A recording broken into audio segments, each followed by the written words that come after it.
اور الوہیت کا لیا کہ وہ اللہ تعالیٰ کو ایک مانے گا، اللہ کی توحید پر ایمان لائے گا اور اس کے ساتھ کسی کو شریک نہیں ٹھہرائے گا۔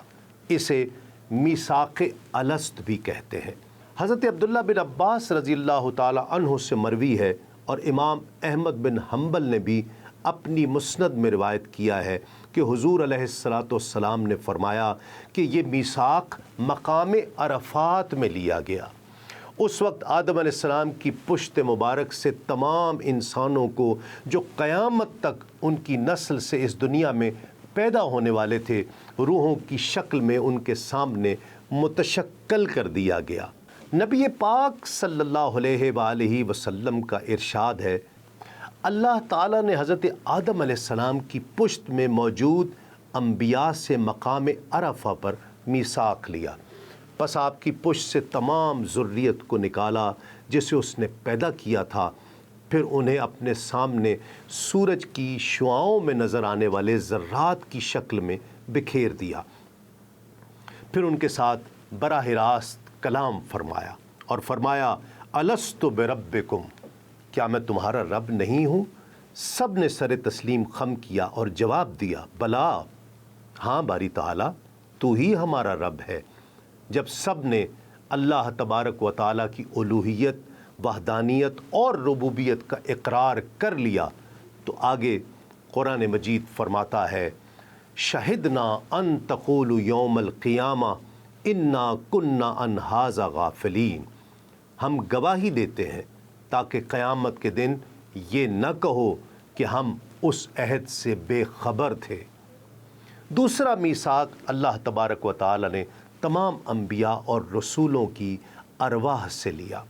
یہ میثاق نبوت تھا، جو اس امر کا اعلان تھا کہ تمہیں نبوت عطا کی جائے گی اور اپنی رسالت کا فریضہ ادا کرنے کے لیے تم اپنے اپنے وقت پر مبعوث کیے جاؤ گے، اور تمہارے یہ فرائض نبوت و رسالت فروغ دین کے لیے ہوں گے۔ جس طرح کسی شخص کو ایک عہدے پر فائز کیا جاتا ہے تو اس اپوائنٹمنٹ سے پہلے ڈیکلیریشن کے طور پر رسم حلف برداری، جسے اوتھ ٹیکنگ کہا جاتا ہے، کی جاتی ہے۔ اسی طرح انبیاء کرام علیہم السلام کی حلف برداری کی یہ اسپریچول سیریمنی ایک روحانی تقریب تھی۔ اللہ رب العزت کا جن جن کو نبوت و رسالت کے اعزاز سے بہرہ یاب کرنے کا ارادہ اور امر ہو گیا تھا، ان انبیاء کی ارواح کو جمع کیا اور ان سے جو عہد و میثاق لیا وہ بشکل حلف نبوت تھا کہ تمہیں نبوت و رسالت سے سرفراز کروں گا اور تم نے اپنی نبوت و رسالت کے یہ فرائض ادا کرنے ہیں۔ اس میثاق کا ذکر سورہ احزاب میں یوں ہوا ہے، اور اے حبیب یاد کیجئے جب ہم نے انبیاء سے ان کی تبلیغ رسالت کا عہد لیا، اور خصوصاً آپ سے اور نوح سے اور ابراہیم سے اور موسیٰ سے اور عیسیٰ ابن مریم علیہم السلام سے، اور ہم نے ان سے نہایت پختہ عہد لیا تاکہ اللہ سچوں سے ان کے سچ کے بارے میں دریافت فرمائے، اور اس نے کافروں کے لیے دردناک عذاب تیار کر رکھا ہے۔ تیسرا میثاق جو اللہ تبارک و تعالی نے تمام انبیاء کرام علیہم السلام سے اور سب رسولوں سے لیا کہ تم نبوت و رسالت محمدی صلی اللہ علیہ وآلہ وسلم کی اتباع میں اپنے سر نبوت و رسالت محمدی صلی اللہ علیہ وآلہ وسلم کے سامنے خم کر دو۔ یہ عہد تعظیم و اتباع رسالت محمدی صلی اللہ علیہ وآلہ وسلم، آقا علیہ الصلاۃ والسلام پر ایمان لانے اور حضور علیہ السلام کے مشن کی نصرت کرنے کا لیا جا رہا ہے، اور نہ صرف اپنی ذات کی حد تک بلکہ ان سے یہ بھی عہد لیا جا رہا ہے کہ میرے محبوب آخر الزمان صلی اللہ علیہ وآلہ وسلم کی آمد کا ذکر تم اپنے اپنے زمانے میں اپنی اپنی امت کے سامنے کرتے جاؤ گے۔ ہر نبی کی ذمہ داری ہوگی کہ اپنی امت کو اپنی نبوت و رسالت کے ذریعے میری توحید کا پیغام پہنچائے اور اپنی تعلیمات پہنچائے جو میں نے دی ہیں، مگر اصل آنے والا جس کی خاطر پوری بزم کائنات سجائی گئی ہے اور تمہارے سروں پر نبوت و رسالت کا تاج رکھا گیا ہے، نعمت نبوت سے سرفراز کیا گیا اور اعزاز رسالت سے بہرہ یاب کیا گیا ہے، آنے والا محمد مصطفیٰ صلی اللہ علیہ وآلہ وسلم بعد میں آ رہا ہے۔ اگر کسی کو وہ زمانہ مل جائے تو ہر ایک کا فرض ہے کہ اس پر ایمان لائے۔ اور اے محبوب وہ وقت یاد کریں جب اللہ نے انبیاء سے پختہ عہد لیا کہ جب میں تمہیں کتاب اور حکمت عطا کر دوں پھر تمہارے پاس وہ سب پر عظمت والا رسول صلی اللہ علیہ وآلہ وسلم تشریف لائے جو ان کتابوں کی تصدیق فرمانے والا ہو جو تمہارے ساتھ ہوں گی تو ضرور بالضرور ان پر ایمان لاؤ گے اور ان کی مدد کرو گے۔ فرمایا کیا تم نے اقرار کیا اور اس شرط پر میرا بھاری عہد مضبوطی سے تھام لیا؟ سب نے عرض کیا ہم نے اقرار کر لیا۔ فرمایا کہ تم گواہ ہو جاؤ اور میں بھی تمہارے ساتھ گواہوں میں سے ہوں۔ آیت مبارکہ کے الفاظ لَتُؤْمِنُنَّ بِهِ کے ذریعے اللہ تبارک و تعالیٰ نے انبیاء کرام علیہ السلام کی نبوتوں کو حضور صلی اللہ علیہ وآلہ وسلم کی نبوت پر ایمان کے ساتھ مشروط کر دیا اور ان کی رسالتوں کو حضور نبی کریم صلی اللہ علیہ وآلہ وسلم کی رسالت پر ایمان اور حضور صلی اللہ علیہ وآلہ وسلم کی رسالت کی خدمت کے ساتھ مشروط کر دیا کہ تم سب اس نبی پر ایمان لاؤ گے اور ان کی نصرت و مدد کرو گے، پھر تمہارے پاس وہ سب پر عظمت والا رسول صلی اللہ علیہ وآلہ وسلم تشریف لائے جو ان کتابوں کی تصدیق فرمانے والا ہو جو تمہارے ساتھ ہوں گی۔ اس سے ایک تو آن حضرت صلی اللہ علیہ وآلہ وسلم کی ختم نبوت واضح طور پر ثابت ہو گئی اور یہ بھی معلوم ہو گیا کہ نبی وہی برحق تھے جو آقا علیہ الصلاۃ والسلام سے پہلے آ چکے۔ چونکہ آقا علیہ الصلاۃ والسلام کے لیے اللہ تعالیٰ نے سب کی تصدیق فرما دی تو اس کے بعد کوئی گنجائش کسی کے لیے نہیں ہے، پھر جو بھی آئے گا وہ جھوٹا مدعی نبوت ہوگا۔ ناظرین کرام یہاں ایک مختصر سا وقفے کے بعد لوٹتے ہیں اس یقین کے ساتھ آپ کہیں نہیں جائیں گے۔ ناظرین خوش آمدید، ایک مرتبہ پھر آپ کا خیر مقدم ہے۔ علامہ ابن کثیر رحمۃ اللہ علیہ کہتے ہیں کہ عالمین جمع ہے عالم کی، آسمان کی مخلوق، خشکی اور تری کی مخلوق کو بھی عالم کہتے ہیں۔ ابن عباس سے ایک روایت ہے کہ اس سے مراد کل مخلوق ہے، خواہ ہمیں اس کا علم ہو یا نہ ہو۔ امام رازی تفسیر کبیر میں ایک سے زیادہ عالم کے وجود کو بعید از قیاس نہیں گردانتے۔ حضرت ابو سعید خدری رضی اللہ تعالیٰ عنہ سے منقول ہے کہ عالم 40,000 ہے، یہ دنیا مشرق سے مغرب تک ایک عالم ہے، باقی اس کے سوا ہے۔ حضرت مقاتل کہتے ہیں کہ 80,000 عالم میں 40,000 خشکی اور 40,000 سمندر ہے۔ صاحب طبیان القرآن لکھتے ہیں کہ ان تمام اقوال میں صحیح یہ ہے کہ اللہ کریم کے سوا ہر موجود عالم ہے اور مخلوق عالم میں شامل ہے۔ عالمین کی کل تعداد تو صرف اللہ کریم کو ہی معلوم ہے، کیونکہ اللہ کریم کے لشکروں کو صرف وہی جانتے ہیں۔ قطع نظر اختلاف روایت وہی کریم ذات ہے جو تمام مجموعہ خلائق کو اپنی مہربانی اور فضل سے نہ صرف عدم سے وجود میں لانے بلکہ محض اپنی کریمی اور محبت سے ان کی تمام غرض و غایت کو درجہ بدرجہ آگے بڑھا کر اوج کمال تک پہنچانے کا بھی اعلان فرما رہے ہیں۔ تفسیر فیوض الرحمان میں ہے کہ اس ذات کی رحمت عامہ ہے کہ کوے کا بچہ جب انڈے سے باہر نکلتا ہے تو وہ سرخ گوشت کی طرح ہوتا ہے، ماں اسے آگ کی چنگاری سمجھ کر چھوڑ جاتی ہے، چھوٹے چھوٹے مچھر اسے آگ جان کر پروانہ بن کر خود اس کے منہ میں گرتے ہیں اور لقمہ بن جاتے ہیں، یہاں تک کہ اس کے بالوں پر اگاتے ہیں۔ اس وقت اس کی ماں اسے اپنی پرورش میں لے لیتی ہے۔ اس پر رحمت عامہ کا کرشمہ دیکھ کر کہا گیا یا رزاق الغراب فی امہ اے پروردگار کوے کے بچے کو آشیانے میں پالنے والے، یہ کاروان کائنات اپنے اندر کروڑوں راز سنبھالے ہوئے ہے۔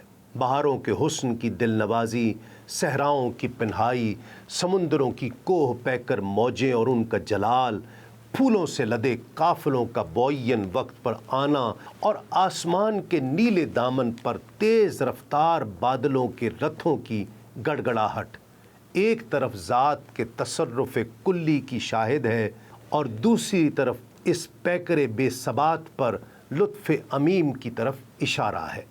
یہ کریم رب کی رحمت اور کرم کی ایک مثال ہے کہ اس نے انسان کے لیے ایسی زمین فرش پیدا کیا جو نہایت متوازن ہے، نہ پانی کی طرح نرم کہ قرار نہ ہو سکے اور نہ پتھر کی طرح سخت کہ انسان کو کام میں لانے کے لیے تکلیف سے گزرنا پڑے۔ آسمان کو ایسا مزین اور خوشنما چھت بنایا جس کو بار بار دیکھنے سے بھی طبیعت پر خوشگوار اثر قائم رہے۔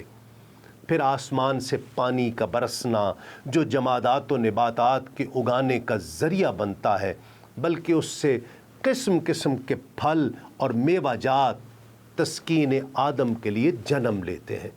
یہ کریم ذات کی انسان سے محبت پر بھی دلیل ہے کہ اس نے تخلیق آدم سے پہلے اس کی جسمانی، جمالیاتی اور معاشرتی آسودگی کے لیے چیزوں کو ان کی بہترین تخلیقی سطح پر پیدا کیا، جہاں اس کا بندہ نہ صرف ان سے استفادہ کر سکے بلکہ کم سے کم تکلیف اٹھائے۔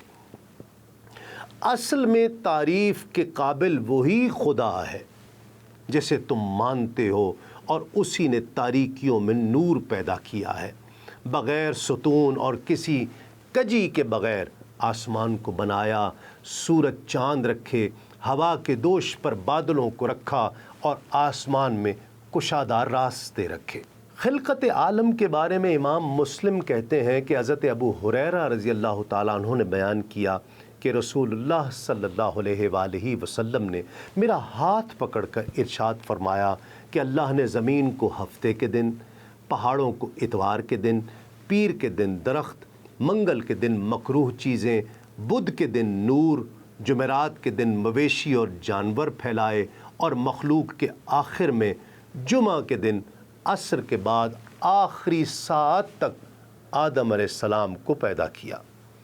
کریم ذات کی تخلیق کردہ زمین پر زندگی کے آغاز سے پہلے باہمی انحصار کے توازن، ہم آہنگی اور تعاون باہمی نے پوری کائنات میں قوانین فطرت کو جنم دیا اور پروان چڑھایا، جن کے تحت تمام کہکشائیں، ستارے، سیارے اور مختلف سیاروں پر زندگی گزارنے والی مخلوقات اپنا وجود برقرار رکھے ہوئے ہیں اور باہمی انحصار کے ساتھ مصروف عمل ہے۔ کائنات کی اس شکل و صورت کو قرآن مجید میں یوں بیان کیا گیا ہے، اور کیا کافر لوگوں نے نہیں دیکھا کہ تمام آسمانی کائنات اور زمین ایک اکائی کی شکل میں جڑے ہوئے تھے، بس ہم نے انہیں پھاڑ کر جدا کر دیا، اور ہم نے ہر زندہ چیز کی نمود پانی سے کی، تو کیا وہ ان حقائق سے آگاہ ہو کر اب بھی ایمان نہیں لاتے؟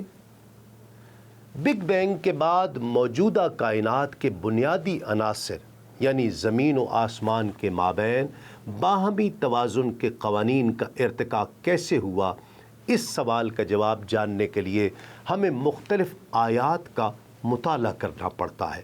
پھر وہ ذات آسمان کی طرف متوجہ ہوئی کہ وہ اس وقت دھواں تھا، پھر اسے اور زمین کو حکم دیا کہ تم دونوں باہمی انحصار کے توازن کے لیے خوشی سے آؤ یا ناخوشی سے۔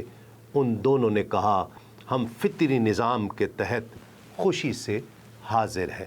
مزید برآں تخلیق سما کی ایک بنیادی وجہ قرآن حکیم میں یہ بیان فرمائی، ہم نے آسمان کو محفوظ چھت بنایا اور وہ ان نشانیوں سے روگرداں ہے۔ پھر دو خاص مراحل میں 7 آسمان بنا دیے اور ہر آسمان کے احکام اس میں بھیج دیے، اور ہم نے آسمان دنیا کو چراغوں سے رونق بخشی اور اس کو محفوظ بھی کر دیا۔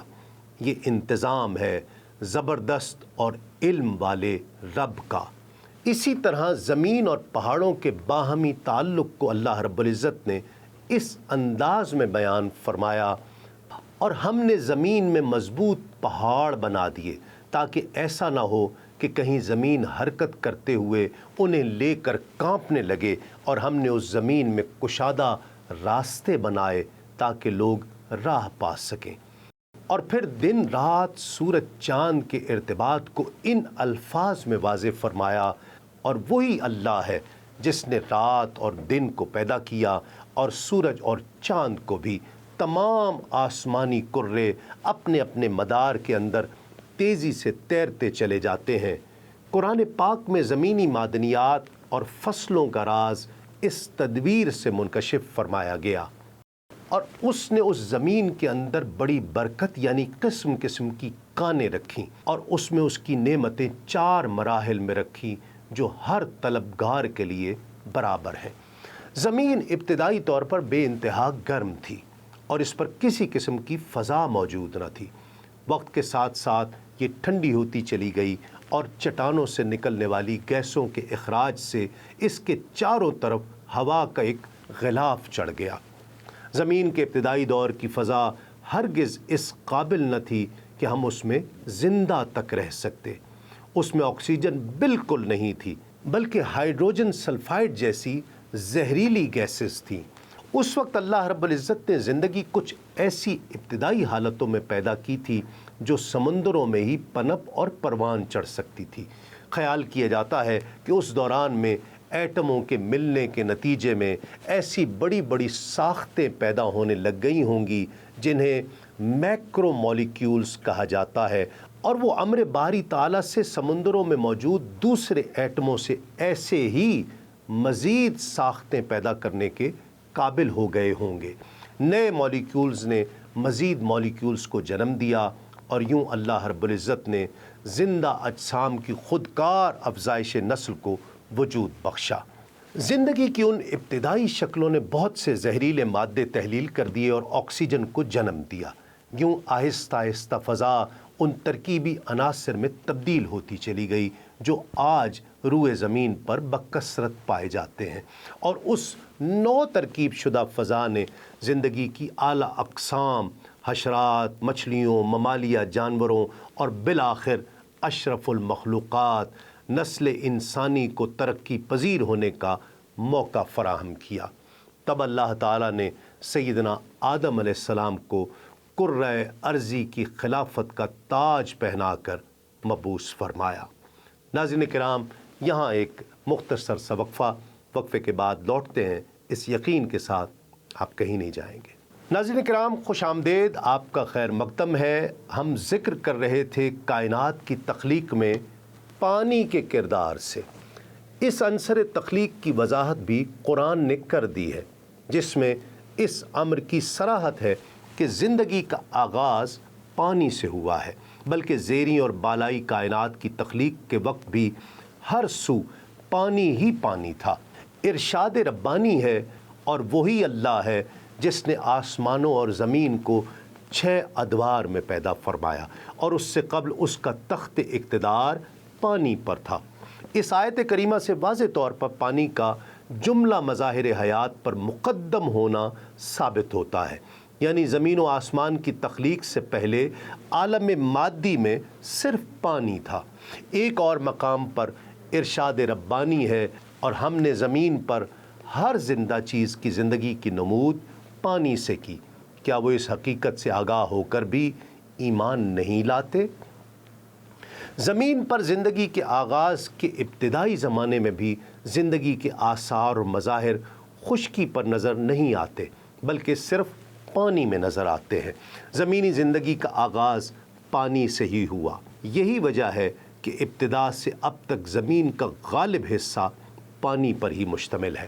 ابھی تک زمین کا 29% حصہ خشکی پر مشتمل ہے، اور باقی 2/3 سے بھی زیادہ حصہ پانی ہے۔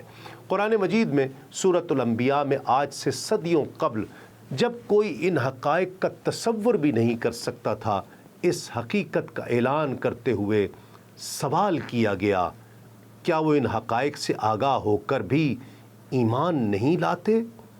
یہ وہ چیلنج ہے جسے منکرین حق تک پہنچانا ہماری ذمہ داری ہے، مگر یہ اس وقت تک ممکن نہیں جب تک مسلمان اسکالرز خود تفسیر اور سائنسی علوم و تحقیقات سے کما حق کو آگہی حاصل نہیں کریں گے۔ دور جدید کے ان سائنسی حقائق اور انکشافات کا بغور مطالعہ کیے بغیر قرآن مجید کی عظمت و حقانیت کے ایسے ہزاروں گوشے ہماری نظروں میں آ ہی نہیں سکتے ہیں۔ انسانی زندگی کی بنیادی ضرورتوں کو محض اپنے فضل و کرم سے اللہ کریم نے اپنے ذمے لے کر انسان کو گویا یک گنا فرصت عطا فرما دی۔ اس میں شک نہیں کہ انسان میں جسمانیت، حیوانیت اور ملکیت سب کچھ موجود ہے، اور ان سب خوبیوں کے لوازمات جیسے زمان و مکان، کھانا پینا اور تسبیح و تحمید، جسمانیت و حیوانیت اور ملکیت تینوں انسان کے ارد گرد گھومتی ہیں، بلکہ یوں کہیے کہ انسان کل کائنات کے حقائق لطیفہ کا مجموعہ ہے، اور سب مخلوقات انسان کی خادم اور انسان سب کا مخدوم ہے۔ دنیائے انسانیت کا یہ عظیم الشان اعزاز و نظم دامن نبوت سے وابستہ ہے۔ یہی وجہ ہے کہ جن افراد کا رابطہ بارگاہ نبوت سے قائم نہیں ہوا وہ حیوانیت اور بہیمیت کے گڑھوں میں جا گرے۔ نبوت انسان کی روحانی ضرورت ہے۔ اس کریم رب نے انسان کو زمین پر بھیجتے وقت اپنے لطف بے پایاں اور لامحدود کرم کا اظہار یوں فرمایا تھا، اما یاتینکم کے الفاظ سے انسان کو تسلی دی، کیونکہ زمین پر اس کا مقابلہ ایک عدو مبین کھلے دشمن سے تھا، جس کو نہ صرف لمبی زندگی بلکہ قوت سے نوازا تھا۔ ہدایت انسانی کا کام انہی انبیاء و رسل سے ہوا۔ شیخ سرہندی لکھتے ہیں کہ امام رازی نے فرمایا، نبوت کے لیے جن افراد کا انتخاب ہوتا ہے ان میں اعلیٰ درجے کی صلاحیتیں اور قابلیتیں رکھی جاتی ہیں۔ انسانیت کا وقار انہی نفوس قدسیہ سے ہے، اس لیے تمام کمالات یہاں درجہ کمال پر نظر آتے ہیں، ان کی صفات مخلوقات سے جدا ہوتی ہیں۔ امام غزالی رحمۃ اللہ علیہ فرماتے ہیں کہ نبی کی ایک خصوصیت یہ ہوتی ہے کہ وہ اللہ کریم کی ذات، صفات اور آخرت کے حقائق کو جس طرح جانتا ہے اور کوئی نہیں جانتا۔ انبیاء اقوال و اعمال کی وہ صحیح ترین میزان ہوتے ہیں جو ہر معیار پر پورے اترتے ہیں۔ امام راغب اصفہانی رحمۃ اللہ علیہ فرماتے ہیں، نبوت وہ سفارت ہے جو اللہ تعالیٰ اور اس کے بندوں کے درمیان ان کے دنیاوی اور اخروی امور میں خرابیوں کو دور کرنے کے لیے جاری ہوتی ہے۔ مجدد الفسانی شیخ احمد سرہندی رحمۃ اللہ علیہ متکلمین کے ہاں منصب نبوت پہ فائز ہونے والی شخصیت کی ذمہ داریاں اور تعریفات کا خلاصہ اس انداز میں فرماتے ہیں، جسے اللہ تعالیٰ نے فرمایا، میں نے آپ کو فلاں قوم یا تمام لوگوں کے لیے بھیجا ہے، میری طرف سے احکام پہنچا دو، یا اس طرح کے دیگر الفاظ جو ان معنی پر دلالت کرتے ہیں، مثلا میں نے تجھے فلاں کی طرف مبعوث کیا اور تم ان کو خبر دو۔ یہ مقام ذاتی استعداد اور چلہ کشی کا نتیجہ نہیں، بلکہ صرف رحمت و فضل الہی ہے، جس کی وضاحت فرمان باری تعالیٰ سے ہوتی ہے۔ یہ اللہ کا فضل ہے، جسے چاہتا عطا فرماتا ہے۔ نبوت سے مراد وہ قرب الہی ہے جس میں شائبہ ذلیت کی آمیزش نہیں، اور اس کا عروج حق تعالیٰ کی طرف سے ہوتا ہے اور نزول خلق کی طرف۔ نبوت انسانیت کے لیے رحمت خداوندی ہے، عرفان الہی میں عقل کی نارسائی ہے اور حق تعالیٰ کے کمالات کا ادراک کرنے سے عاجز۔ عقل توحید کی دولت عظمیٰ کے اس بات سے قاصر ہے اور ان ہستیوں کی رہنمائی کے بغیر راستہ نہیں مل سکتا۔ ابتداء لوگوں کا ایک ہی مذہب تھا، لیکن پھر وہ اس میں اختلاف کرنے لگے تو اللہ کریم نے ان کی طرف بشارت اور ڈر سنانے والے پیغمبر بھیجے۔ مسلم شریف کی حدیث ہے کہ اللہ کریم نے فرمایا، میں نے اپنے بندوں کو حنیف موحد پیدا کیا، پس شیطان نے ان کو دین سے گمراہ کر دیا اور جو چیزیں میں نے ان کے لیے حلال کی تھیں وہ اس نے ان پر حرام کر دی۔ پیغمبری کیوں ضروری تھی؟ اس سوال کا جواب ایک دوسرے پہلو سے قرآن سے حاصل کرنے کی کوشش کرتے ہیں۔ قرآن میں وارد حضرت انسان کے کچھ القابات بڑے غور طلب ہیں۔ بے شک انسان اپنے رب کا بڑا ناشکرا ہے، وہ جھگڑالو ہے، انسان جلد باز پیدا ہوا ہے۔ قرآن کا یہ طرز تخاطب انسان کی جسمانی کم ہمتی کے علاوہ اس کی فکری یولیدگی کا بھی احاطہ کرتا ہے۔ اب ایک طرف یہ کمزور وجود ہے اور دوسری طرف وہ ذات جس کی ابتدا کی کوئی خبر ہے اور نہ انتہا کی، حواس خمسہ جس کے فہم و ادراک سے عاجز ہے کیونکہ اس کا اپنا اعلان ہے، کوئی چیز اس کی مثل نہیں۔ اس ذات کا تقاضا ہے کہ یہ کمزور وجود میری کھوج کرے، اپنے فکری اثاثے کو بروئے کار لائے اور کائنات میں بکھری جا بجا نشانیوں سے میرا ادراک پا کر تسلیمات کے اعلیٰ مدارج طے کرے۔ بات اگر یہیں ختم ہو جاتی تو یہ تقاضا اور یہ مانگ شاید قرین انصاف نہ لگتا، اور یوں بے بسی کا ایک جواز پیدا ہو سکتا تھا کہ حادث قدیم کو اور ایک بے مثل کی تلاش کیسے ممکن ہے۔ نور معرفت جس کو ہم عقل یا قوائے تعقل و فکر بھی کہہ سکتے ہیں، گو ایک دھیمی آنچ کی طرح ہر انسان کے اندر موجود ہے، لیکن اسے بھی شعلہ جوالہ بننے کے لیے ایک نور ہدایت کی ضرورت ہے۔ یہی نور ہدایت دے کر اللہ کریم نے انبیاء کرام بھیجے تاکہ وہ لوگوں کو پکڑ پکڑ کر دوزخ میں گرنے سے روکیں۔ مادہ پرستی اور ٹیکنالوجی کی چکا چوند میں ان ہستیوں سے اور ان کے پیغام سے ہمارا تعلق معدوم ہوتا جا رہا ہے۔ یہی وجہ ہے کہ ہم انفرادی اور اجتماعی سطح پر پریشانیوں کی دلدل سے نکل نہیں پا رہے۔ تہذیب نو کی جادوگری نے ہم پر اپنی گرفت کو مضبوط کر لیا ہے، یہ جانتے ہوئے بھی کہ یہ سراب ہے، فریب نظر ہے، یہ اسیری ہمیں بھاتی جا رہی ہے۔ ضرورت اس امر کی ہے کہ اللہ کریم کے ان فرستادہ بندوں کو جانا جائے، ان کے پیغام کو سمجھ کر ان سے اور اپنے خدا سے تعلق استوار کیا جائے کہ ہماری فلاح اس کے علاوہ کسی اور نظام میں ممکن نہیں ہے۔ پاکستان کی تاریخ ہمارے سامنے ہے۔ کثیر الانواع تجربات کے باوجود ہمارا پورا نظام شکست و ریخت کے نہ رکنے والے طوفان میں گھر چکا ہے۔ خواتین و حضرات، پروگرام آدم سے خاتم تک اسی سلسلے کی کوشش ہے جس میں ہم ان انبیاء کرام کی زندگی پر روشنی ڈالیں گے، اس سے استفادہ کریں گے جن کا ذکر قرآن مجید میں آیا ہے۔ یوں یہ سلسلہ سید الانبیاء تک پہنچے گا، اس کے بعد سیرت النبی صلی اللہ علیہ وآلہ وسلم کے مختلف پہلوؤں پر قرآن و حدیث اور جید تاریخی سرمایہ کی روشنی میں گفتگو کا ایک طویل سلسلہ ناظرین کی خدمت میں پیش کیا جائے گا۔ آئندہ کے پروگرام میں ہم جانیں گے کہ اللہ رب العزت نے حضرت آدم علیہ السلام کو خلیفہ کیوں بنایا، حضرت آدم علیہ السلام کی تخلیق کن مراحل اور لمحات میں کی گئی، حضرت آدم علیہ السلام کی شکل و شباہت کیسی تھی، جناب آدم علیہ السلام کو علم اور معرفت کے موتیوں سے کیوں آراستہ فرمایا گیا۔ آج کے لیے اتنا ہی۔ تسلیم احمد صابری کو اجازت دیجیے۔ السلام علیکم۔ تسلیمات۔